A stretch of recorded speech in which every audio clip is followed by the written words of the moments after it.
Cooker விசில மறந்து உணவு வீணாகி போச்சா? இனி அந்த கவலையே வேண்டாம். வழங்குகிறோம் உலகின் முதல் விசில் கவுண்டர் குக்கர், புதிய அல்ட்ரா குரோனோ. அல்ட்ரா என்றால் ஆரோக்கியம். வணக்கம். செய்தி சுருக்கம். நாக்பூரில் தமிழக விவசாயிகள் கைது, உதயநிதி கண்டனம். காவிரி தண்ணீர் திறப்பு, மேகதாது அணை உள்ளிட்ட விவகாரங்களுக்கு கண்டனம் தெரிவித்து டெல்டா பாசன விவசாய சங்கங்களின் கூட்டமைப்பினர் ஆகஸ்ட் 4 தில்லியில் போராட்டம் நடத்த திட்டமிட்டிருந்தனர். அதற்காக தமிழகத்தில் இருந்து ரயிலில் சென்ற விவசாயிகளை மகாராஷ்டிரா போலீசார் நாக்பூரில் தடுத்து நிறுத்தி திரும்பி செல்லுமாறு அறிவுறுத்தியுள்ளனர். விவசாயிகள் கைது செய்யப்பட்டதாக கூறப்படுகிறது. இந்த சம்பவத்திற்கு எதிர்க்கட்சித் தலைவர் உதயநிதி கண்டனம் தெரிவித்துள்ளார். அவரது அறிக்கையில், மேகதாது விஷயத்தில் ஆரம்பம் முதலே கர்நாடகாவுக்கு ஆதரவாக ஒரு தலைபட்சமாக செயல்படும் நீர்வளத்துறையின் போக்கை கண்டித்துதான் தமிழக விவசாயிகள் முற்றுகை போராட்டத்தை அறிவித்தனர்.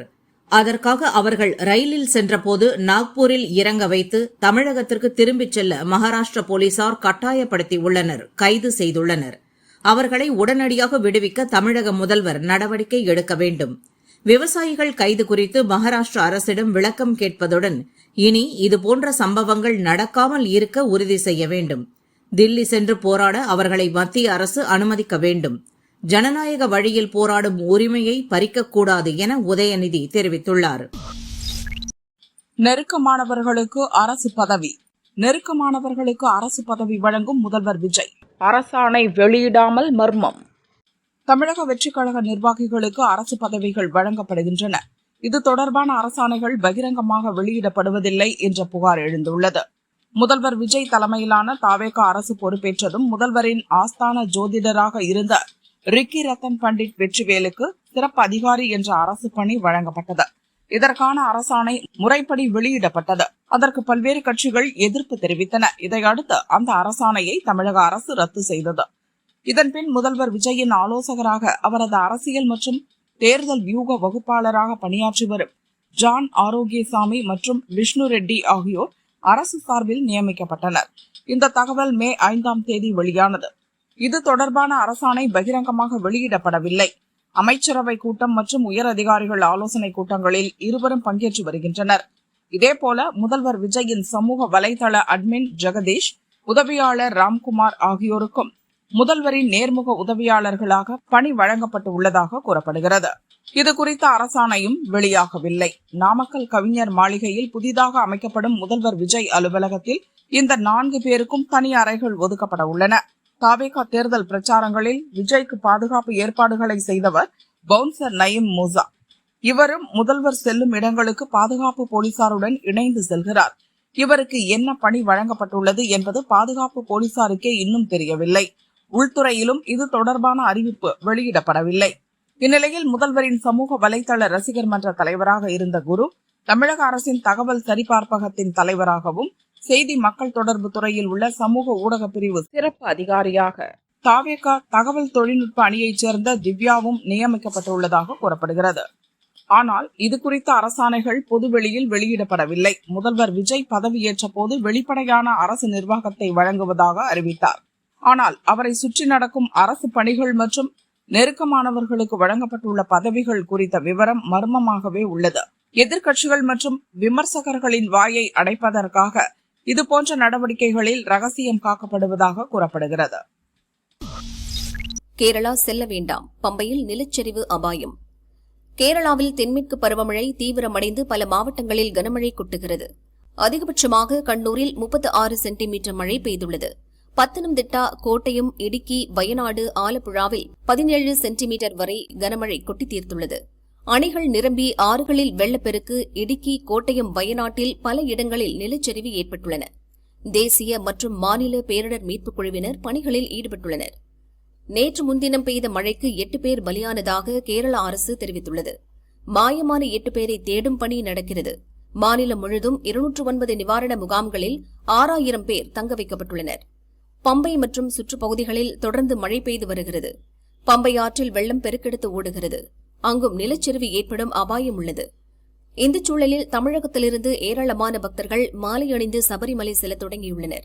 தமிழக பக்தர்கள் பம்பைக்கு செல்வதை தவிர்க்கும்படி தமிழக அரசு வேண்டுகோள் விடுத்துள்ளது. சபரிமலை மட்டுமின்றி கேரளாவின் பிற பகுதிகளுக்கு செல்ல சூழ்நிலைக்கு ஏற்ப முடிவெடுக்க வேண்டும் என்றும் அரசு தெரிவித்துள்ளது. 6 மாவட்டங்களில் கனமழை, வானிலை மையம் அலர்ட். தமிழகத்தில் இன்று 6 மாவட்டங்களில் கனமழை பெய்ய வாய்ப்புள்ளதாக சென்னை வானிலை மையம் தெரிவித்துள்ளது. கர்நாடகாவில் இருந்து குமரிக்கடல் பகுதிகள் வரை தமிழகம் வழியாக காற்றழுத்த தாழ்வு பாதை நிலவுகிறது. இதன் காரணமாக ஆகஸ்ட் 8ஆம் தேதி வரை மேற்கு தொடர்ச்சி மலை மாவட்டங்கள், டெல்டா மாவட்டங்கள், வட கடலோர தமிழகம், புதுச்சேரி மற்றும் காரைக்கால் பகுதிகளில் இடி மின்னலுடன் மிதமான மழை பெய்ய வாய்ப்புள்ளது. நீலகிரி, தேனி, திருவண்ணாமலை, விழுப்புரம், கடலூர், கோவை மாவட்டத்தின் மலைப்பகுதிகள் மற்றும் புதுச்சேரியில் இன்று கனமழை பெய்யக்கூடும். சென்னையை பொறுத்தவரை நகரம் மற்றும் புறநகர் பகுதிகளில் ஒரு சில இடங்களில் மாலை மற்றும் இரவு நேரங்களில் இடி மின்னலுடன் கூடிய மிதமான மழை பெய்ய வாய்ப்புள்ளதாக வானிலை மையம் தெரிவித்துள்ளது. டெல்லி போராட்டத்தில் நாச வேலை செய்ய சதி, கைதான பயங்கரவாதி சொன்ன அதிர்ச்சி தகவல். மேற்கு வங்கத்தில் பாஜகவை சேர்ந்த முக்கிய பிரமுகர் ஒருவரின் மகனை கடத்த மர்ம நபர்கள் திட்டமிட்டதாக தகவல் வெளியானது. இது தொடர்பான விசாரணையில் ஜார்க்கண்டைச் சேர்ந்த ஆர்பிதா சர்க்கார் என்ற பெண்ணின் சமூக வலைதள கணக்குகள் கண்காணிப்புக்கு உட்படுத்தப்பட்டன. இதன் தொடர்ச்சியாக கொல்கத்தாவில் பதுங்கியிருந்த ஹமீம் மொண்டல் என்ற பயங்கரவாதியை சிறப்பு அதிரடிப்படையினர் வெள்ளியன்று கைது செய்தனர். அவர் அளித்த தகவலின் அடிப்படையில் ஆர்பிதா சர்க்காரும் கைது செய்யப்பட்டார். முக்கிய பிரமுகர்கள் மற்றும் அவர்களின் மகன்களை ஹனி டிராப் எனப்படும் காதல் வலையில் வீழ்த்தி மோசடி செய்யும் செயலில் இருவரும் ஈடுபட்டது தெரியவந்தது. ஆனால் கைதான ஹமீம் பாகிஸ்தானிலிருந்து செயல்படும் தடை செய்யப்பட்ட ஜெய்ஷ்-இ முகமது பயங்கரவாத அமைப்பைச் சேர்ந்தவர் என்பதும் டெல்லி உள்ளிட்ட இடங்களில் தாக்குதல் நடத்த திட்டமிட்டதும் தெரியவந்தது. இதுகுறித்து சிறப்பு அதிரடிப்படையின் ஐஜி கௌரவ் சர்மா கூறியதாவது: ஹமீம் மொண்டாலை பாகிஸ்தானில் உள்ள ஜெய்ஷ்-இ முகமது பயங்கரவாதிகள் இயக்கியுள்ளனர். இவனை டெல்லி போராட்டத்தில் காவலர் சீருடையில் ஊடுருவி நாச வேலைகளில் ஈடுபட பாகிஸ்தானிய பயங்கரவாதிகள் அமைப்பினர் உத்தரவிட்டிருந்தது தெரியவந்துள்ளது. அதன் பேரில் அவன் போராட்டத்தில் பங்கேற்க திட்டமிட்டிருந்துள்ளான்.